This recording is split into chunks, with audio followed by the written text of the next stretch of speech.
Comentario a Apocalipsis por el Dr. Evis L. Carballosa. Capítulo 7. Los 144.000 sellados, los redimidos de la tribulación y el séptimo sello. Capítulo 7, versículo 1 hasta capítulo 8, versículo 1. Introducción. Muchos expositores consideran el capítulo 7 del Apocalipsis como un interludio o paréntesis entre el sexto y el séptimo sello. Si bien es cierto que las visiones descritas en el capítulo 7 constituyen una pausa en la progresión cronológica que ocurre con la apertura de los sellos, este capítulo forma una parte integral del movimiento del libro. El capítulo 7 del Apocalipsis constituye una respuesta enfática a la pregunta con la que concluye el capítulo 6. Porque el gran día de su ira ha llegado, ¿y quién podrá sostenerse en pie? Capítulo 6, versículo 17. La pregunta en realidad significa, ¿podrá alguien ser salvo cuando Dios derrame su ira sobre los habitantes de la tierra? John F. Walvoord hace la siguiente observación. Con frecuencia se ha preguntado, ¿será alguien salvo después del rapto? Las escrituras claramente indican que una gran multitud compuesta de judíos y gentiles confiará en el Señor después que la iglesia sea llevada a la gloria. Aunque los hijos de Dios que vivan en la tierra en ese tiempo serán trasladados cuando Cristo venga por su iglesia, inmediatamente se levantará un testimonio del nombre de Cristo a través de nuevos convertidos de entre judíos y gentiles. Aunque ellos nunca se describen por el término iglesia, estos son constantemente llamados santos, es decir, aquellos que han sido apartados como santos para Dios y salvados a través del sacrificio de Cristo. Las dos visiones aparecen en el capítulo 7 del Apocalipsis. Expresan de manera elocuente que Dios jamás se olvida de ejercer su misericordia a pesar de la impiedad de los hombres. La gracia salvadora de Dios se extiende como un manto de amor para acoger a todo aquel que cree en la persona de Cristo. Apocalipsis 7 pone de manifiesto, además, la soberanía de Dios, quien escoge y sella a sus siervos y salva mediante la sangre del Cordero a quienes ponen su fe en él. Después de haberse demostrado en el capítulo 7 que en efecto habrá personas salvadas durante los años de juicio de la gran tribulación, tanto de entre los judíos como de entre los gentiles, el apóstol Juan reanuda la secuencia de los juicios de los sellos en el capítulo 8 y versículo 1. El séptimo sello contiene la segunda serie de juicios que se manifiestan con el penetrante sonido de 7 trompetas. Esta segunda serie de juicios comprende casi la totalidad de la segunda mitad de la tribulación y son mucho más severos que los anteriores. Bosquejo del capítulo 7. 1. Los 144.000 sellados de las tribus de los hijos de Israel. Capítulo 7, versículos 1 al 8. 2. Los redimidos de la tribulación. Capítulo 7, versículos 9 al 17. 3. La apertura del séptimo sello. Capítulo 8, versículo 1. 4. Resumen y conclusión. Notas exegéticas y comentarios. Capítulo 7, versículo 1. Después de esto vi a 4 ángeles en pie sobre los 4 ángulos de la tierra que detenían los 4 vientos de la tierra para que no soplase viento alguno sobre la tierra, ni sobre el mar, ni sobre ningún árbol. La expresión después de esto, metatouto, seguida del verbo vi eidon, indica que el apóstol contempla una visión. Juan contempla a 4 ángeles en pie sobre los 4 ángulos de la tierra. La expresión los 4 ángulos de la tierra es una figura que significa los 4 puntos cardinales. Juan no creía que la tierra era plana y rectangular, sino que utiliza una expresión común en su día. La idea de la frase es que los mencionados ángeles ejercen control sobre la totalidad de la superficie terráquea. La tarea asignada a los 4 ángeles es la de detener los 4 vientos de la tierra para que no soplase viento alguno sobre la tierra, ni sobre el mar, ni sobre ningún árbol. El vocablo de tenían, kratontas, es el participio presente, voz activa de krateo, que significa sujetar firmemente, detener. El participio presente sugiere una acción continua. En cada uno de los 4 puntos del compás, uno de los 4 vientos es mantenido prisionero por un ángel que controla sus movimientos. El propósito de detener los vientos es para que no sople viento alguno. Ina mei, nei, a menos. Esta cláusula negativa de propósito combina el uso de ina mei más el presente subjuntivo voz activa de pneu y podría traducirse para que el viento no siga soplando. Varias veces en el Antiguo Testamento se asocia el batir de los 4 vientos con una intervención judicial de Dios. Ver Jeremías 49, 36 al 38. Oseas 13:15, Daniel 7:2, Isaías 40, 22 al 24.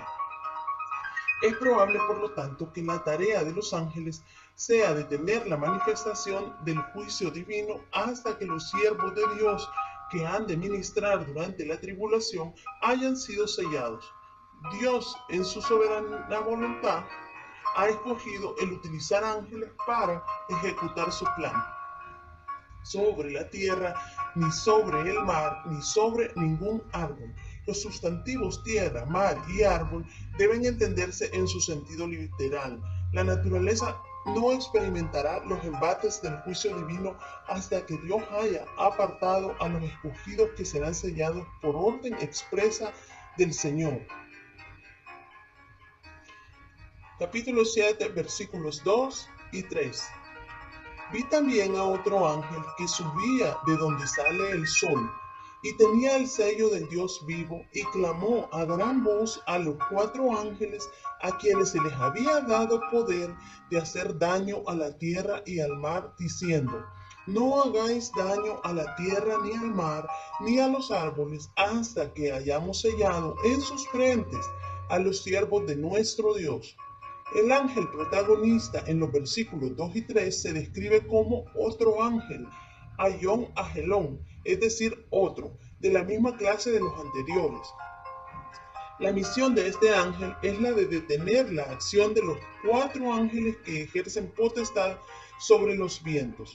El texto dice que el ángel procede del oriente y que tenía el sello del Dios vivo. Echonta Spagida Teou Sontos. El sello en cuestión, probablemente una especie de anillo como el que usaban los reyes orientales para autenticar y proteger documentos oficiales. El sello portado por el ángel se describe como el sello del Dios vivo. El sello del Dios vivo es el creador y dueño de todas las cosas como soberano del universo. Está a punto de intervenir en juicio sobre la humanidad. Antes de hacerlo, pone su sello de protección en sus siervos y de ese modo los identifica como su propiedad. El texto no aclara en qué consiste el sello que recibirán los siervos del Dios viviente ni dónde lo recibirán. Apocalipsis 14:1, sin embargo, revela que el sello será el nombre del Cordero y del Padre Celestial. Dice además que dicho sello será colocado en la frente de cada uno de los sellados. Capítulo 7, versículo 3. Los redimidos son propiedad del Señor. El sello de Dios los identifica como sus siervos con carácter inviolable. El ángel designado para detener la acción de los 4 ángeles de destrucción clamó a gran voz: Ekrasen ponei megalei, es decir, comenzó a clamar con grito de urgencia, diciendo: no hagáis daño a la tierra, ni al mar, ni a los árboles, hasta que hayamos sellado en sus frentes a los siervos de nuestro Dios. La expresión no hagáis daño, mei adikeis seite, es una prohibición con mei, no, y el aoristo subjuntivo ingresivo, voz activa de adikeo, no comenzar a dañar. Los 4 ángeles con autoridad para hacer daño a la tierra, al mar y a los árboles, deben esperar hasta Ashri que los siervos de Dios sean sellados en sus frentes. El verbo hayamos sellado, spragizomen, es el aoristo subjuntivo voz activa de spragizo, que significa sellar. El aoristo subjuntivo, en este caso, hace la función de una cláusula temporal de acción indefinida con idea de futuro. Con frecuencia, los escritores del Nuevo Testamento sustituyen el futuro indicativo y en su lugar usan el aoristo subjuntivo. El aoristo subjuntivo hace la función de futuro, pero enfatiza una acción puntual que no se repite. Evidentemente, el acto de sellar a los siervos de Dios es efectuado por un número indeterminado de ángeles, como sugiere la forma plural del verbo hayamos sellado. Los esclavos o siervos de Dios son sellados para ser protegidos de los juicios divinos que han de venir sobre los enemigos de Dios. Ciertamente que el anticristo y sus seguidores perseguirán a los santos de la tribulación y muchos de ellos sufrirán martirio a manos de los enemigos de Cristo. El sello de Dios protege a los siervos de Dios, tal como la sangre del Cordero Pascual sirvió de protección a los israelitas para que no fuesen destruidos por el ángel de la muerte. Éxodo 12. Así como los sacerdotes y los profetas fieles a Dios fueron sellados y librados de la destrucción que se avecinaba sobre Jerusalén en tiempos de Ezequiel 9, 4 al 6. Así los esclavos de Dios serán sellados y librados de los juicios divinos de la tribulación. Los esclavos de Dios, sin embargo, sufrirán a manos del anticristo, puesto que a éste se le permitió hacer guerra contra los santos y vencerlos. Apocalipsis 13, 7a. Capítulo 7, versículos 4 al 8. Y oí el número de los sellados, 144,000 sellados de todas las tribus de los hijos de Israel. De la tribu de Judá, 12,000 sellados. De la tribu de Rubén, 12,000 sellados. De la tribu de Gad, 12,000 sellados. De la tribu de Aser, 12,000 sellados. De la tribu de Neftalí, 12,000 sellados.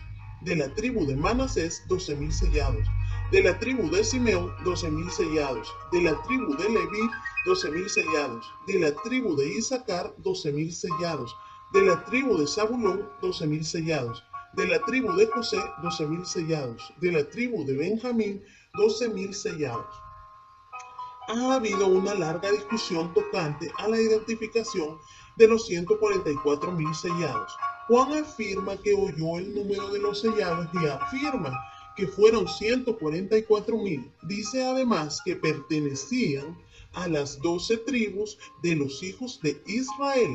Aún así se continúa discutiendo respecto a si lo que Juan dice es simbólico o literal. Hay comentaristas que interpretan el número 144,000 como simbólico. Quienes así piensan se basan en el hecho de que consideran imposible tomar dicha cifra literalmente. Dicen que el número 144,000 simplemente representa una gran cantidad de personas. Un comentarista afirma que el número 144,000 es usado como teología simbólica, no como matemática literal. Una multitud de 144,000 tiene como propósito transmitir la impresión de una vasta multitud imposible de contar.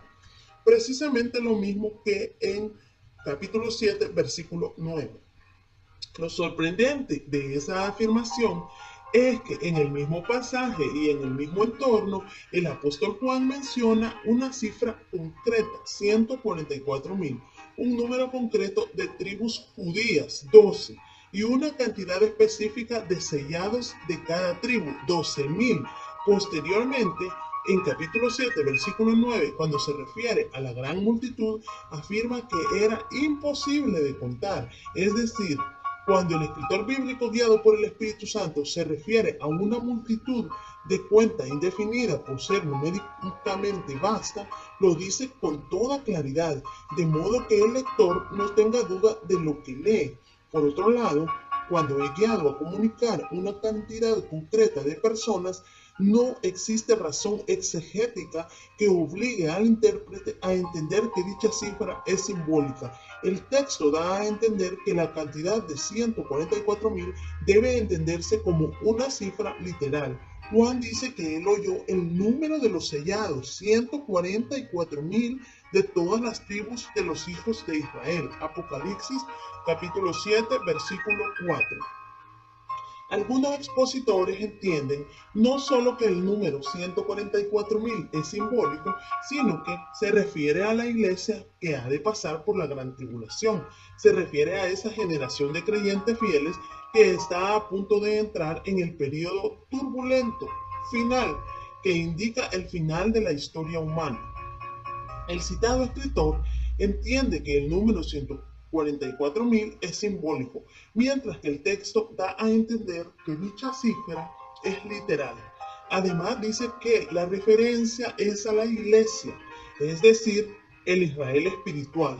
Las escrituras, sin embargo, nunca identifican a Israel con la iglesia. Ningún pasaje de las escrituras propiamente interpretado utiliza el sustantivo Israel para referirse a la iglesia.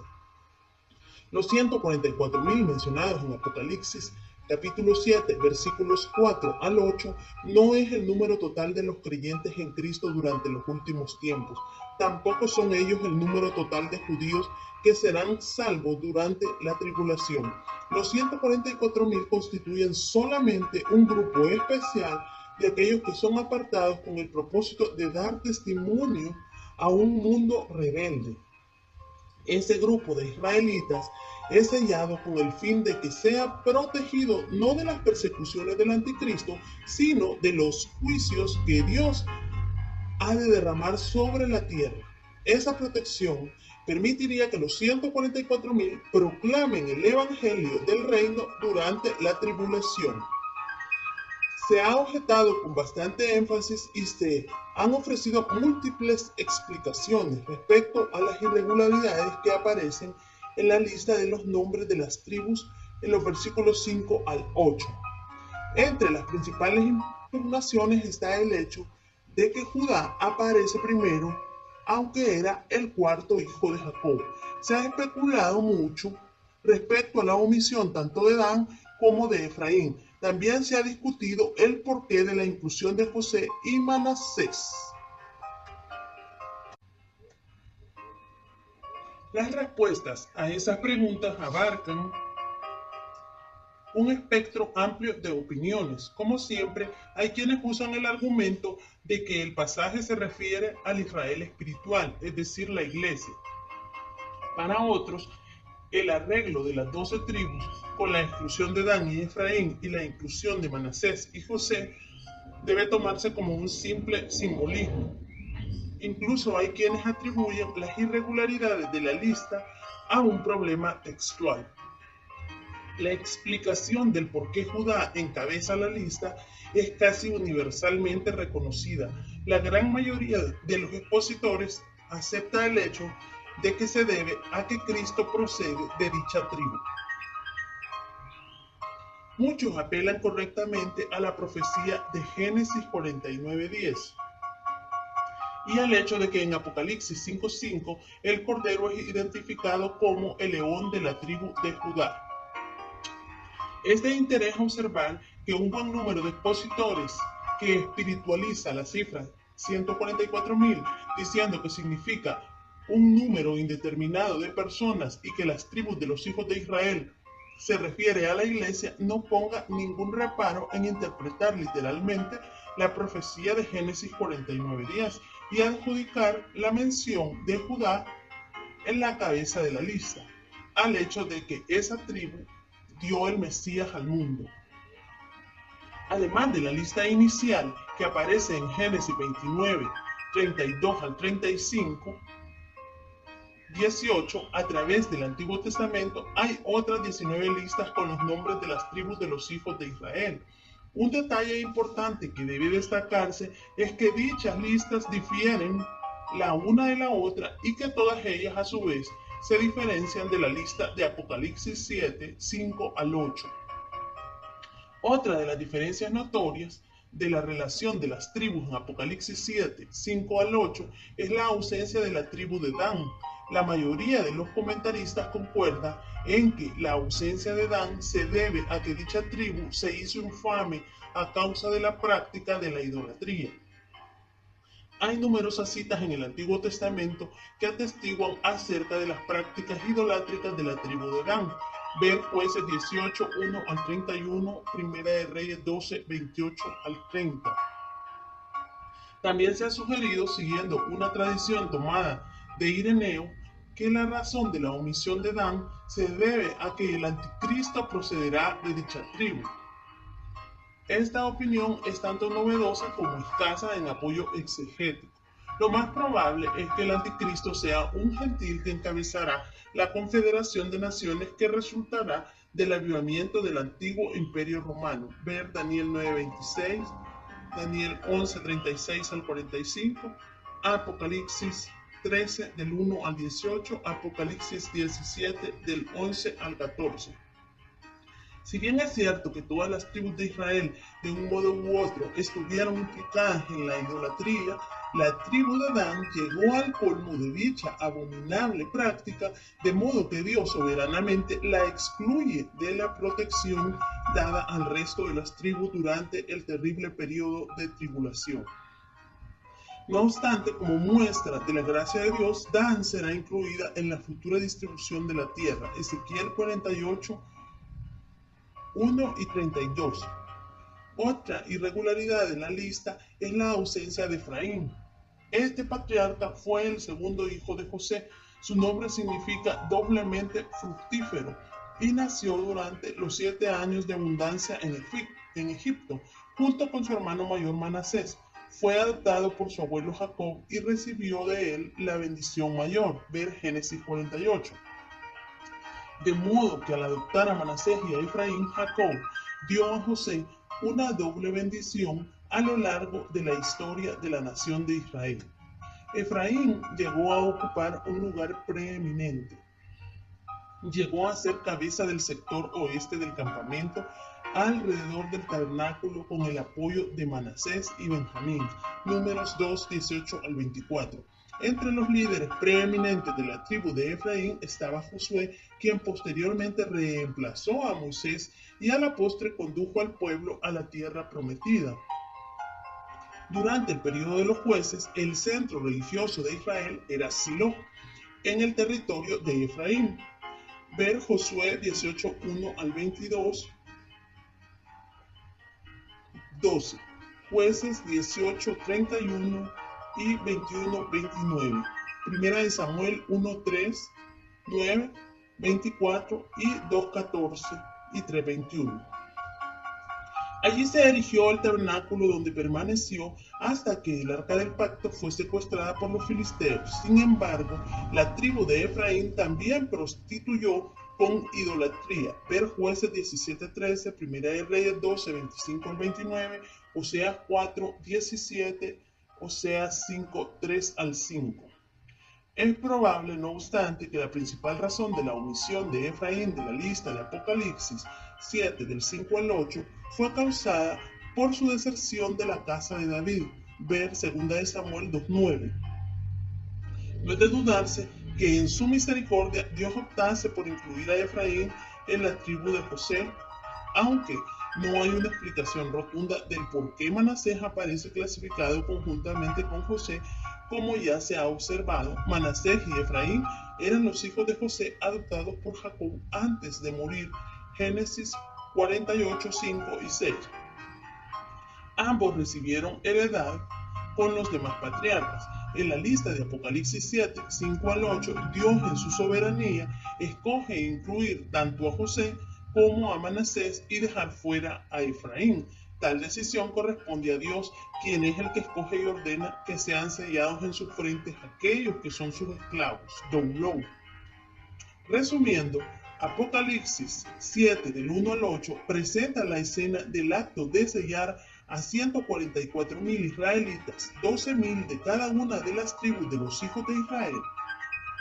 Hay quienes entienden que tanto el número 144,000 como la nacionalidad de los sellados israelitas deben ser espiritualizados. Eso haría que la cifra 144.000 fuese un número indeterminado de personas y que los llamados israelitas fuesen el Israel espiritual, es decir, la iglesia. No existe razón exegética de fuerza para espiritualizar ambas cosas. Por el contrario, una interpretación normal del texto es preferible, puesto que otorga al pasaje un significado armonioso con el argumento del Apocalipsis y con el tenor general de las Escrituras. Ningún pasaje de la Biblia propiamente interpretado permite que el sustantivo de Israel se use para designar a otra cosa que no sea los descendientes de Abraham a través de Isaac y Jacob. Si bien es cierto que la lista de las tribus en Apocalipsis 7, 5 al 8 presenta varias irregularidades, también es cierto que en el Antiguo Testamento hay unas 19 listas de dichas tribus que difieren la una de la otra. No es correcto intentar manipular el pasaje de Apocalipsis 7 del 1 al 8 para adaptarlo a algún concepto teológico. Lo más prudente es tomar el texto en su sentido llano, normal, gramático, histórico, dentro de su entorno o contexto y permitir que el pasaje diga lo que su autor original quiso decir cuando lo escribió. Los redimidos de la tribulación. La segunda mitad del capítulo 7, los versículos del 9 al 17, contiene la visión de los que son redimidos durante los años de la gran tribulación. El capítulo presenta un destacado contraste. Por un lado, el apóstol Juan afirma ver 4 ángeles que detienen los vientos de la tierra, luego ve a otro ángel que viene del oriente con el sello del Dios vivo. Dicho ángel procede a sellar a 144.000 escogidos de entre las 12 tribus de los hijos de Israel. Esos 144.000 son llamados siervos o esclavos, doulou, de Dios. Los 144.000 sellados están en la tierra y constituyen un grupo seleccionado y comisionado para efectuar labor de anunciar el evangelio del reino durante la segunda mitad de la gran tribulación.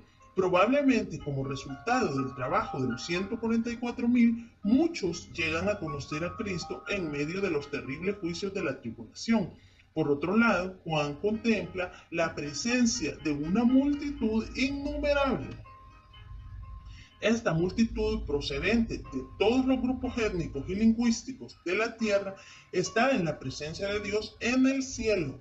En el pasaje bajo consideración, Juan explica la identidad de la gran multitud y la razón del por qué está en la presencia de Dios. Notas exegéticas y comentarios. Capítulo 7, versículos 9 y 10. Después de esto miré, y he aquí una gran multitud, la cual nadie podía contar, de todas naciones y tribus y pueblos y lenguas que estaban delante del trono y en la presencia del Cordero, vestidos de ropas blancas y con palmas en las manos, y clamaban a gran voz, diciendo: la salvación pertenece a nuestro Dios que está sentado en el trono y al Cordero. La frase "después de esto miré", metatauta eidon, sugiere que el apóstol se refiere a una visión distinta de la anterior. Esta segunda visión no es simultánea con la de 7, 1 al 8, sino que la sigue. La visión de los 144.000 sellados es diferente de la de la gran multitud. Los dos grupos son distintos y se hallan en lugares diferentes. El primer grupo está formado por los sellados de las 12 tribus de Israel. Estos están en la tierra y su ministerio tiene que ver con el anuncio del evangelio durante los años finales de la gran tribulación. El segundo grupo lo constituye una multitud cuyo número solo es conocido por Dios. Estos proceden de entre todos los grupos étnicos de la tierra, pero ya están en el cielo alabando a Dios, porque han recibido salvación por la fe en la persona y en la obra de Cristo. El texto dice que estaban en pie, estoutes, delante del trono y en la presencia del Cordero. El cuadro descrito se asemeja al que aparece en los capítulos 4 al 5 del Apocalipsis. Dicha escena es incuestionablemente celestial. Los componentes de la gran multitud están vestidos de ropas blancas. Peribebleimenos, stolas, leucas. El vocablo vestidos, peribebleimenos, es el participio perfecto, voz pasiva de peribaio, que significa vestir. El tiempo perfecto sugiere una acción completada y la voz pasiva indica que el sujeto recibe la acción. Los componentes de la multitud fueron vestidos con ropaje seleccionado, tanto con victoria como con la justicia obtenida a través de la muerte de Cristo. De igual manera, llevaban palmas en las manos, una señal de gozo y festividad. A semejanza de una gran coral, proclamaban como si se escuchase una sola voz diciendo: la salvación pertenece a nuestro Dios que está sentado en el trono y al Cordero. La gran multitud da testimonio del hecho de que la salvación o liberación de que disfrutan es totalmente la obra de Dios. El ser humano no contribuye absolutamente nada a la obra de la salvación.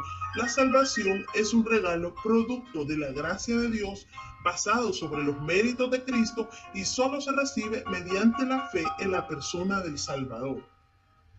La nota principal de la alabanza es Hei Soteiria, la salvación, persona del Salvador. Quienes la proclaman han experimentado la gran liberación, versículo 14, que le atribuyen a Dios y al Cordero. El grito Ei Soteiria toi, teoi, kai, toi, arnioi, la salvación a Dios y al Cordero, es equivalente a atribuir a ambos el título de Soter, Salvador, tan libremente dado por las ciudades leales y fanáticas de Asia a los emperadores, pero que a los ojos de los cristianos pertenece solamente a Dios y a su Cristo. Capítulo 7, versículos 11 y 12. Y todos los ángeles estaban en pie alrededor del trono y de los ancianos y de los 4 seres vivientes, y se postraron sobre sus rostros delante del trono y adoraron a Dios diciendo: Amén. La bendición y la gloria y la sabiduría y la acción de gracias y la honra y el poder y la fortaleza sean a nuestro Dios por los siglos de los siglos. Amén. El cuadro es majestuoso y estupendo a la vez.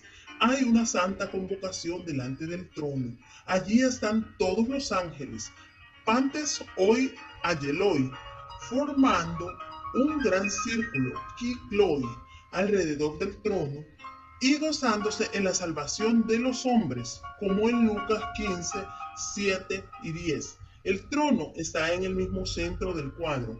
Cerca del trono están los 4 seres vivientes. Luego, formando un círculo concéntrico, están los 24 ancianos.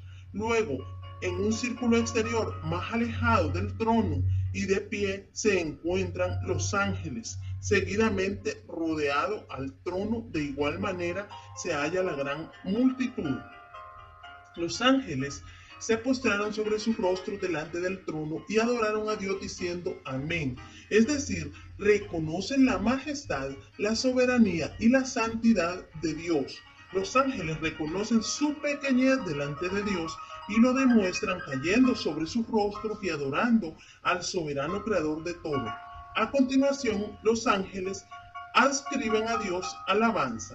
A Él y solo a Él pertenecen de manera perfecta la bendición y la gloria y la sabiduría y la acción de gracias y la honra y el poder y la fortaleza por los siglos de los siglos. Amén. Esta escena contrasta con la rebeldía de los habitantes de la tierra.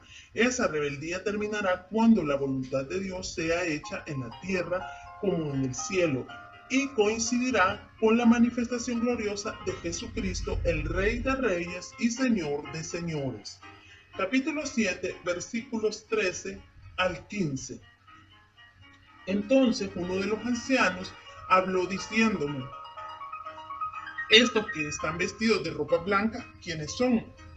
¿Y de dónde han venido? Yo le dije: Señor, tú lo sabes. Y él me dijo: Estos son los que han salido de la gran tribulación y han lavado sus ropas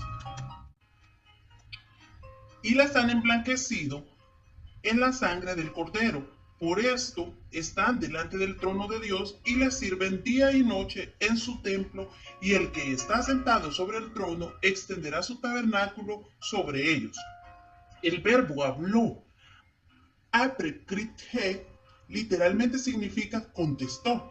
Dicha forma es el aoristo pasivo deponente de apokrinomai, aunque esta es la única vez que se usa en el Apocalipsis, es de uso común en los evangelios, casi siempre seguido de legó, decir. Uno de los ancianos formula una pregunta concerniente a la identidad y la procedencia de la multitud innumerable vestida de blanco y que rodea el trono. La presencia de tan grande multitud ataviada con ropas blancas y con palmas en las manos, dando alabanzas y pronunciando gloria y honra a Dios y al Cordero, debió de haber causado una tremenda impresión en el apóstol Juan. El apóstol responde a la pregunta del anciano con la expresión: Señor, tú lo sabes. Criemo su oídas. Dicha afirmación equivale a decir: Señor mío, no sé la respuesta. La respuesta de Juan es, a su vez, una confesión de ignorancia y una apelación por información. El ser celestial de inmediato da la información procurada por Juan, y él me dijo: estos son los que han salido de la gran tribulación y han lavado sus ropas y las han emblanquecido en la sangre del Cordero. La respuesta del anciano explica el por qué Juan no reconocía ni la identidad ni el origen de la multitud. Pudo haber sido el periodo de tiempo del cual los participantes fueron extraídos. La tribulación futura, quienes aparecen en la visión, aún no han vivido en la tierra para permitir que Juan los hubiera conocido. Una observación importante es el hecho de que la expresión los que han salido, hoy erchomenoi, es el participio presente nominativo plural de erchomai. Algunos expositores toman el participio hoy erchomenoi en su función sustantiva y hacen que dicho participio adquiera un uso atemporal, en cuyo caso la traducción sería: los que están vestidos de ropa blanca son tales personas como las que salen de la gran tribulación. Más probable, sin embargo, parece ser el énfasis verbal del participio, en el que se destaca la acción continua del mismo. El comentario de Thomas al respecto es excelente. Él dice: la fuerza normal del tiempo presente es mostrar acción continua. El estilo semítico de la construcción de la declaración favorece permitir ese sentido aquí. El cambio a los verbos finitos eplinan, han lavado, y el eucanán, han emblanquecido, hace recordar el uso frecuente de un participio hebreo o un infinitivo seguido de verbos finitos. Por ejemplo, Jeremías 23:32, Amós 5:7. El mismo semitismo se ha señalado anteriormente en el Apocalipsis 1:5 y 6 y 2:20. El paralelismo del participio con los verbos finitos sirve para enfatizar la fuerza durativa de su tiempo presente. Esos que están en el proceso de salir, debido a que es sencillamente parte de la pregunta del anciano, estimular la curiosidad de Juan, el auristo, Eiton, han venido de 7:13, no implica necesariamente que su número está completo y niega la idea de que aún están llegando. La gran tribulación, teis tilipseos, teis megaleis, mencionada en este pasaje, es la tribulación escatológica que precederá a la venida en gloria de nuestro Señor Jesucristo. El texto es enfático, puesto que dice literalmente la tribulación, la grande. Será un periodo de 7 años equivalentes a la 70ª semana de la que habló el profeta Daniel, 9:27. Es el periodo de tiempo al que se refirió el Señor en Mateo 24:21, cuando dijo: porque habrá entonces gran tribulación, cual no la ha habido desde el principio del mundo hasta ahora, ni la habrá. Dicho periodo es también equivalente a lo que en Apocalipsis 3:10 llama la hora de la prueba que ha de venir sobre el mundo entero, para probar a los que moran sobre la tierra. San Pablo se refiere a la misma cuestión y la compara con los dolores a la mujer encinta en 1 de Tesalonicenses 5:3. José Grau pierde de vista el contexto del pasaje cuando escribe. Él escribe: vienen de la tribulación. La vida es tribulación para la iglesia que permanece fiel. Han salido. No significa que han escapado de ella, sino que vienen de ella. Después de haber sufrido de la gran tribulación surge el pueblo de Dios. Lo cierto es que el pasaje no está hablando de las tribulaciones generales que el pueblo de Dios ha sufrido a través de la historia, como reconoce el comentarista Robert H. Mons. Él dice: el uso del artículo determinado en la frase la gran tribulación indica que el ángel se refiere primordialmente a esa serie final de juicios que ocurrirán inmediatamente antes del fin. Es la hora de la prueba que ha de venir sobre el mundo entero. Apocalipsis 3:10. Tampoco es correcto identificar a la multitud innumerable vestida de ropas blancas con la iglesia cristiana. Si fuera la iglesia, de cierto Juan habría reconocido a muchos de ellos, cosa que no es capaz de hacer. Lo más normal, en consecuencia con el texto, es entender que los componentes de aquella gran multitud son personas que han conocido el Evangelio después que la iglesia ha sido removida de la tierra, principalmente a través del testimonio de los 144,000 sellados. Aunque la gran tribulación será un periodo de intensos y severos juicios, Dios, en su gracia, permite que muchos sean salvos, tal como lo evidencia la gran multitud de Apocalipsis 7, 9 al 17. La mayoría de esos que serán salvos durante la tribulación sufrirán las persecuciones organizadas y ordenadas por los enemigos de Dios. Los 3 años y medio finales del periodo de 7 años serán extremadamente críticos para los habitantes de la tierra. Esos serán los años cuando el anticristo estará en el cenit de su carrera y cuando las persecuciones de los santos de la tribulación serán más intensas. Juan contempla la salida de aquella multitud del gran conflicto justamente antes que el maltrato de los santos se vuelva peor bajo el liderazgo de la bestia que sale del mar. Vea Apocalipsis 13:7. Los ve saliendo de la gran tribulación. Ya han sufrido en cierta medida, pero serán librados de los peores tiempos de angustia que sufrirán los que sobreviven la primera mitad de la semana. La fe en la persona y la obra de Cristo es lo que ha hecho posible que la gran multitud esté en la presencia de Dios. Una vez más se cumplen las palabras de Cristo: nadie viene al Padre sino por mí. Juan 14:6. Todos los componentes de la gran multitud han lavado sus ropas y las han emblanquecido en la sangre del Cordero. Apocalipsis 7:14. El texto de la Reina Valera 1960 dice que los santos han lavado, eplinan, sus ropas y las han emblanquecido, eleucanán, en la sangre del Cordero. El trasfondo bíblico de lavar los vestidos como señal de purificación aparece en Éxodo 19, 10 y 14. También en el Nuevo Testamento, en pasajes tales como 1 de Juan 1:9, Hebreos 9:14 y 22. Tal vez una observación adicional ayude a comprender más concretamente el significado del pasaje bajo estudio. Las ropas de los santos fueron lavadas y emblanquecidas en la sangre del Cordero, más que en la sangre del Cordero, como observa Mons. Él dice: la idea de emblanquecer los vestidos mediante el lavarlos en sangre es una sorprendente paradoja. Es el sacrificio del Cordero en la cruz lo que provee vestido blanco para los santos. El acto de ellos de lavar sus vestidos no es una obra meritoria, sino una manera de describir la fe.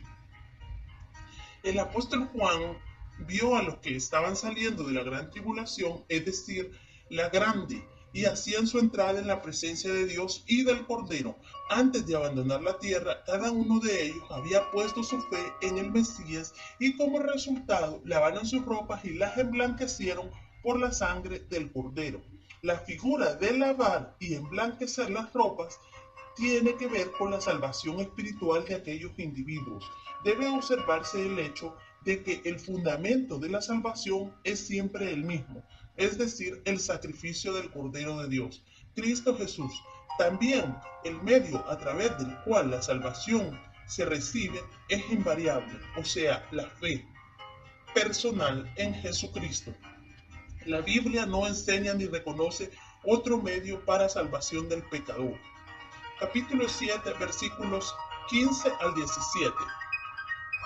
Por esto están delante del trono de Dios y le sirven día y noche en su templo, y el que está sentado sobre el trono extenderá su tabernáculo sobre ellos.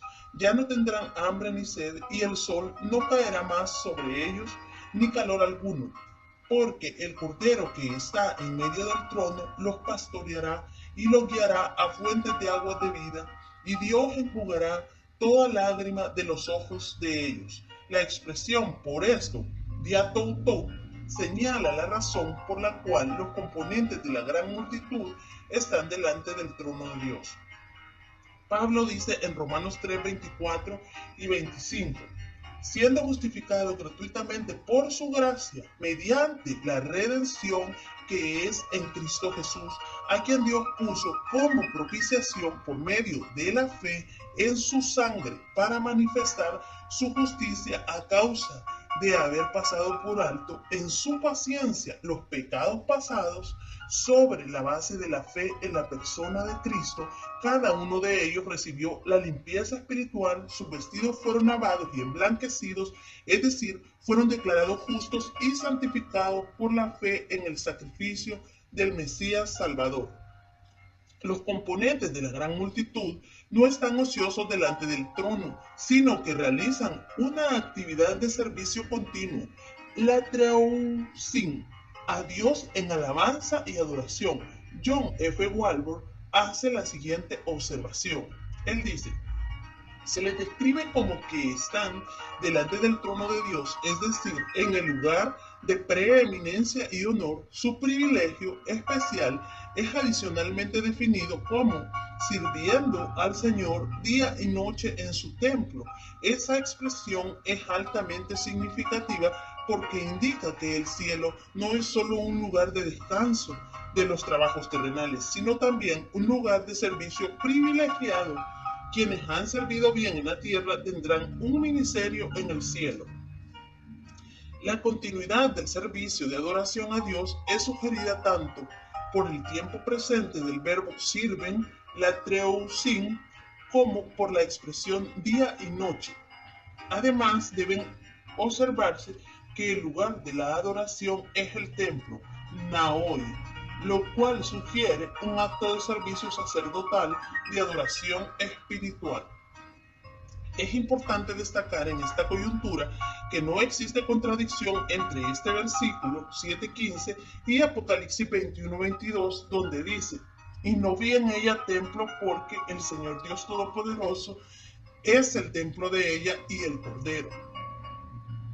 En la Jerusalén celestial no habrá un edificio designado como templo, naos, tal como existía en la Jerusalén terrenal. El santuario o templo, naos, será la inconmensurable totalidad del cielo.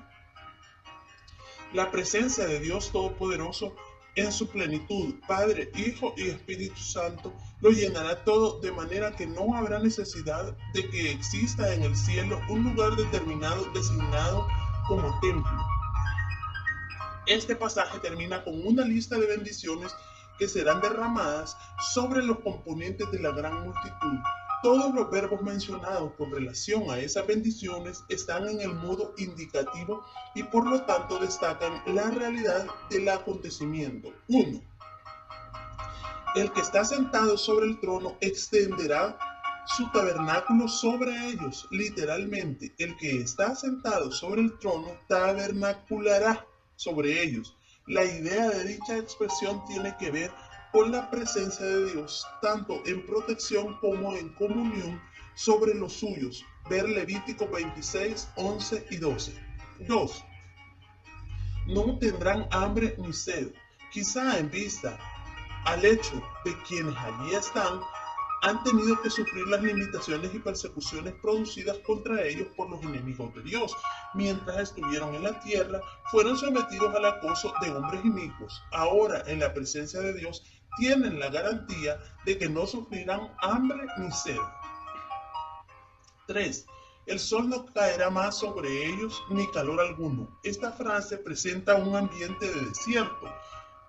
El calor abrasador del desierto, llamado siroco, era una experiencia común a los habitantes del Medio Oriente. Probablemente un número considerable de la gran multitud sufrirá las persecuciones descritas en Mateo 24, 15 al 21. Muchos de ellos tendrán que huir al desierto, donde literalmente sufrirán el daño físico del siroco. En la presencia del Señor, todos ellos serán librados para siempre de esos daños físicos. El versículo 17 proporciona la explicación del porqué de las bendiciones mencionadas anteriormente. El vocablo porqué, oti, introduce la explicación. 1. El cordero que está en medio del trono los pastoreará. Todas las bendiciones que los redimidos de Dios reciben tienen que pasar a través del Cordero. En este caso, el Cordero está delante del trono ocupando el lugar de mediador en la presencia del Padre y ejerciendo la función pastoral. Ver Salmo 23, Juan 10, 11 y 14, Hebreos 13, 20, Primera de Pedro 5, 2 al 4. Obsérvese que la función pastoral del Cordero hacia su pueblo expresa cuidado y ternura. 2. Los guiará a fuentes de agua viva. Generalmente el cordero es un animal que necesita ser guiado a las fuentes de agua.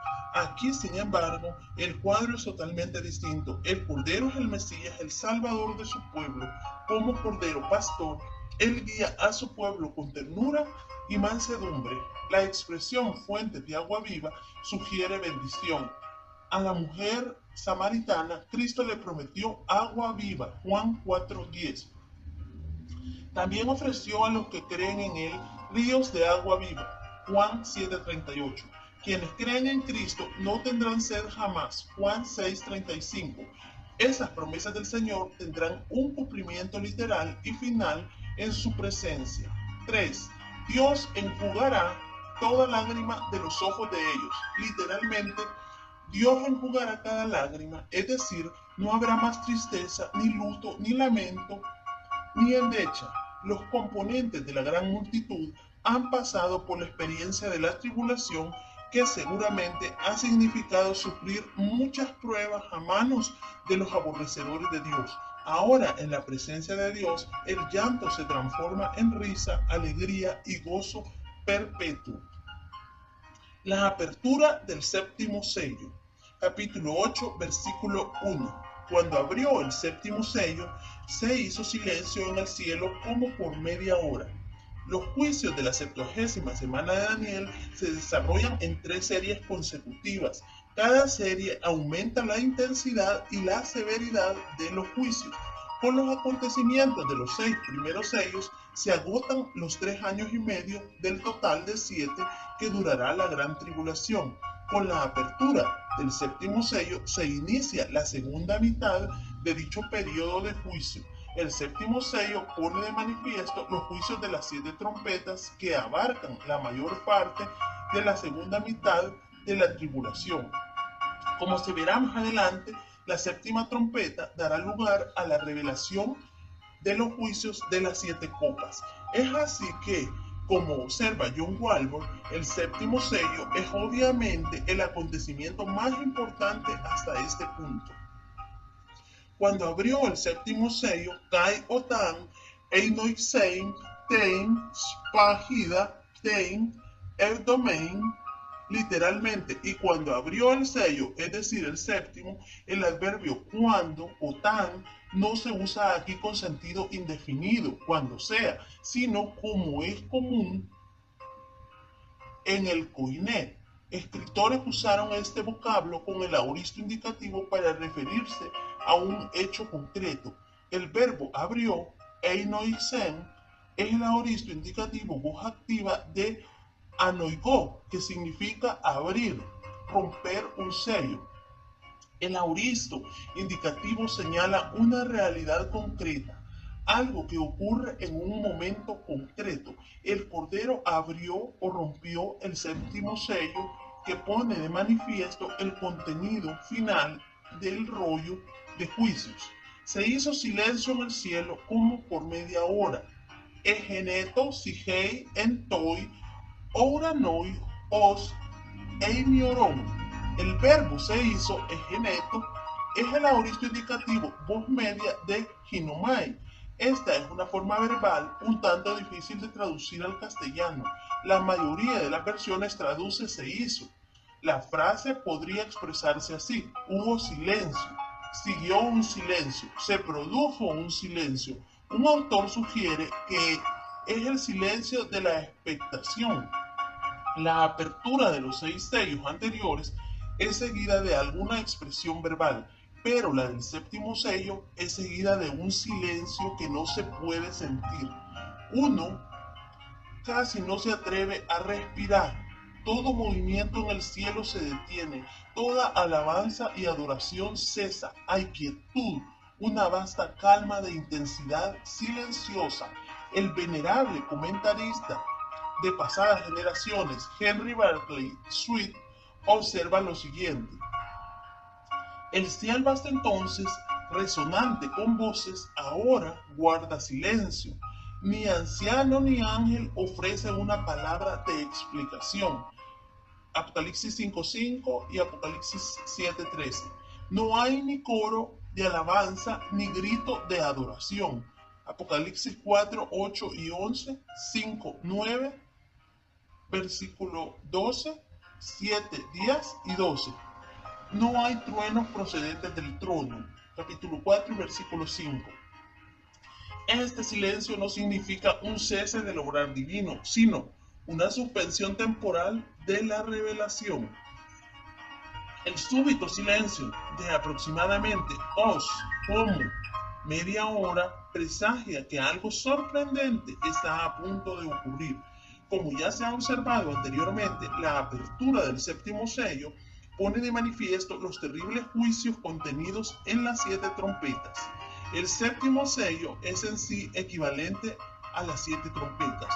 Algunos expositores entienden que el propósito de la media hora de silencio es para que Dios escuche las alabanzas de su pueblo o para que Dios atienda los gritos de sus siervos que piden liberación y justicia. Apocalipsis 6:10. Sin embargo, es más probable, como sugiere Robert Mons, que el silencio no es ni un símbolo de descanso eterno, ni una precaución necesaria para que Dios oiga las oraciones de los santos sufrientes. Es una pausa dramática que hace que sean aún más impresionantes los juicios que están a punto de caer sobre la tierra. No cabe duda que el silencio de cerca de media hora es sobrecogedor y conmovedor. Hasta ese momento se han escuchado voces, alabanzas, cánticos, música e incluso truenos en el cielo, pero de pronto ocurre un silencio absoluto. Es probable que ese profundo e inaudito silencio se relacione estrechamente con las palabras de Habacuc 2:20. Mas Jehová está en su templo, calle delante de él toda la tierra. Ver también Sofonías 1:7 y 8, Zacarías 2:13. Resumen y conclusión. El capítulo 7 del Apocalipsis presenta 2 cuadros maravillosos de lo que Dios ha de hacer en los postreros días. El primero, 7:1 al 8, presenta el sellamiento de los 144,000 israelitas, 12,000 de cada una de las tribus de los hijos de Israel. Ese acontecimiento tendrá lugar después que la iglesia haya sido arrebatada. Los 144,000 serán israelitas hombres y vírgenes, hombres que no han contraído matrimonio. El número 144.000 debe entenderse como una cifra literal. Dichos israelitas serán usados por Dios para proclamar el evangelio del reino, particularmente durante la segunda mitad de la 70ª semana de Daniel 9:27. Ese periodo de tiempo será el que Cristo mencionó en Mateo 24:21 y lo describió como el de una tribulación sin precedentes. El segundo cuadro del capítulo 7 del Apocalipsis es el que describe la presencia de una multitud innumerable con vestidos blancos y palmas en las manos que está alrededor del trono de Dios en el cielo. Dicha multitud no representa a los santos del Antiguo Testamento ni a los santos de todas las generaciones, sino a aquellos que han conocido a Cristo durante el periodo de los juicios de la tribulación. Esa multitud innumerable no es la iglesia, ya que Juan mismo es incapaz de identificar a sus componentes. Dios se acuerda de su gracia en medio del juicio y permite que en los tiempos más difíciles de la historia de la humanidad el evangelio sea proclamado y personas de todas las etnias y razas de la tierra puedan recibir el perdón de los pecados y el regalo de la vida eterna. Apocalipsis 8:1 reanuda la secuencia de la apertura de los sellos. Aquí se revela la apertura del séptimo y último de los sellos. Este último sello consiste de los juicios de las 7 trompetas que abarcan la mayor parte de la segunda mitad de la gran tribulación. Como se verá posteriormente, la séptima trompeta es el anuncio de la segunda venida en gloria del Rey Mesías, Cristo Jesús. Pero esa séptima trompeta consiste además en los juicios de las 7 copas. Estos últimos juicios ocurrirán simultáneamente con el acontecimiento de la segunda venida de Cristo. La media hora de silencio celestial presagia la conmovedora y traumática intervención divina mediante los juicios de las trompetas y a la postre los juicios de las copas. Esos juicios consumarán la ira de Dios. No es de sorprenderse, pues, que tenga lugar un silencio tan solemne y conmovedor.